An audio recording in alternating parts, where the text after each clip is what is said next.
রেসিপির জন্য আমি এখানে নিয়েছি 5 প্যাকেট ম্যাগি, আর তার সাথে যে মশলাটা ছিল এই মশলাটা আমি একটা বাটিতে নিয়েছি। নিয়ে এখানে কিছু পরিমাণে জল দিয়ে একটা স্পুন দিয়ে ভালো করে মিক্স করে নেব।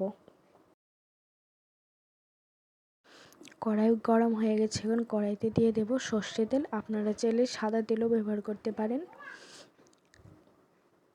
তেলটা কিছু পরিমাণে গরম হয়ে গেলে আমি কুচি করে রাখা আলুগুলো দিয়ে দেব।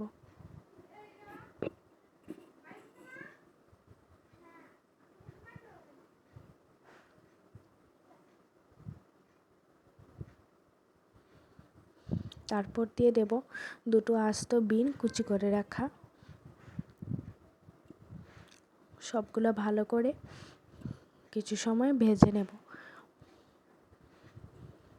বিন আর আলুগুলো কিছু ভাজা হয়ে আসলে তারপর তাতে দিয়ে দেব পেঁয়াজ কুচি। আমি এখানে একটা মিডিয়াম সাইজের একটা আস্ত পেঁয়াজ কুচি করে রেখেছিলাম। পেঁয়াজ কুচি এখন দিয়ে দিয়েছি। পেঁয়াজ কুচি দিয়ে আবারও আমি সবগুলো একসাথে ভেজে নেব।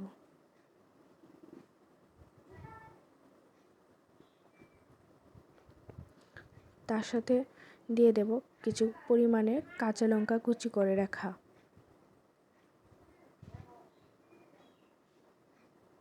দিয়ে আবারও সবগুলা ভালো করে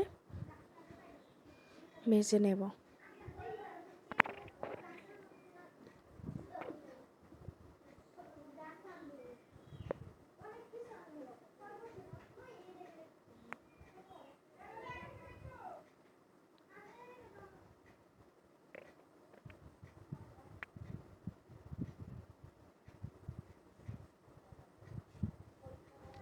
আপনারা চাইলে প্রথমে তেল গরম হয়ে আসলে তাতে পেঁয়াজ কুচি দিয়ে দিতে পারেন, তারপর আলু বিনগুলো দিয়ে দিতে পারেন। আমার এখানে আলু বিন পেঁয়াজ সবগুলো যখন মোটামুটি ভাজা হয়ে এসেছে তারপর আমি ম্যাগিগুলি একটু আলতো ভাঙ্গা করে দিয়ে দিয়েছি। ম্যাগিগুলো দিয়ে কিছু পরিমাণে জল দিয়ে দেব যাতে ম্যাগিগুলো ভালো করে সেদ্ধ হয়ে যায়।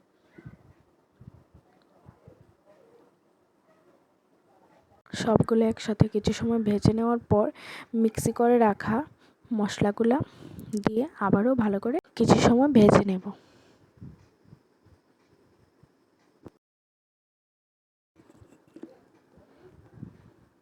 এখন কিছু সময়ের জন্য ঢাকা দিয়ে দেব। তাতে কি হবে, আলু বিনগুলো যদি কিছু কম সেদ্ধ হয়ে থাকে তাতে সিদ্ধ হয়ে যাবে।